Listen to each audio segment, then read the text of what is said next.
নমস্কার বন্ধুরা, মাধুরীস কিচেনে আপনাদের সকলকে স্বাগত জানাই। আজ তৈরি করব মুচমুচে মশলা ফিশ ফ্রাই। যারা মাছ খেতে পছন্দ করে না, রেসিপিটি আজ তাদের জন্য। এইভাবে যদি মাছ ভাজা হয় তাহলে কিন্তু তারাও খুব মজা করে খেয়ে নেবে। তাহলে চলুন শুরু করি আজকের এই রেসিপি। মশলা ফিশ ফ্রাই তৈরি করার জন্য আমি এই পাত্রটার মধ্যে নিচ্ছি 4 পিস মাছ। মাছগুলোকে পরিষ্কার করে ধুয়ে নিয়েছি। আর আমি এখানে কাতলা মাছ নিয়েছি। তারপর এর মধ্যে দিচ্ছি পরিমাণ মতো লবণ, হাফ চামচ হলুদের গুঁড়ো,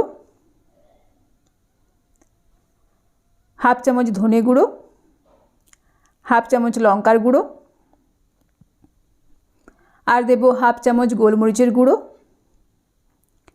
অল্প পরিমাণে গরম মশলার গুঁড়ো, এর সঙ্গে দিচ্ছি হাফ চামচ চালের গুঁড়ো, 1 চামচ কর্নফ্লাওয়ার, কিছুটা ধনেপাতা কুচি, আর দেব অল্প পরিমাণে কারি পাতা কুচি, হাফ চামচ আদা রসুন বাটা, আর দিচ্ছি অল্প পরিমাণে পাতিলেবুর রস।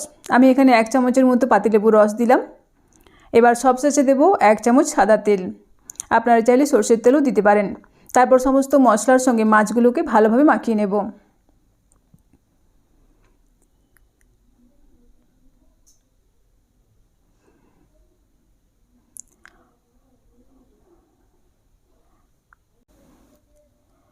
সমস্ত মশলা আমি মাছগুলোর গায়ে ভালোভাবে মাখিয়ে নিচ্ছি। এই দেখুন, সমস্ত মশলার সঙ্গে মাছগুলোকে ভালোভাবে মাখানো হয়ে গেছে। এবার 10 মিনিট এভাবে রেখে দেব, যাতে নুন ঝাল সমস্ত কিছু মাছের মধ্যে ঢুকে যায়।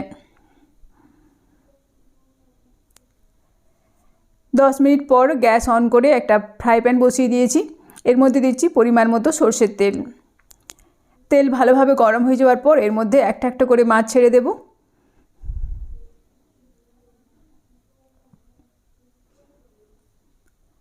আপনারা এটা কিন্তু সাদা তেলও ভেজে নিতে পারেন। তারপর মিডিয়াম আঁচে একটা দিক ভাজা হয়ে গেলে আমি মাছগুলোকে উল্টে দিচ্ছি। এইভাবে মিডিয়াম আঁচে বারবার উল্টে পাল্টে মাছগুলোকে বেশ কড়া করে ভেজে নেব, যাতে মুচমুচে হয়।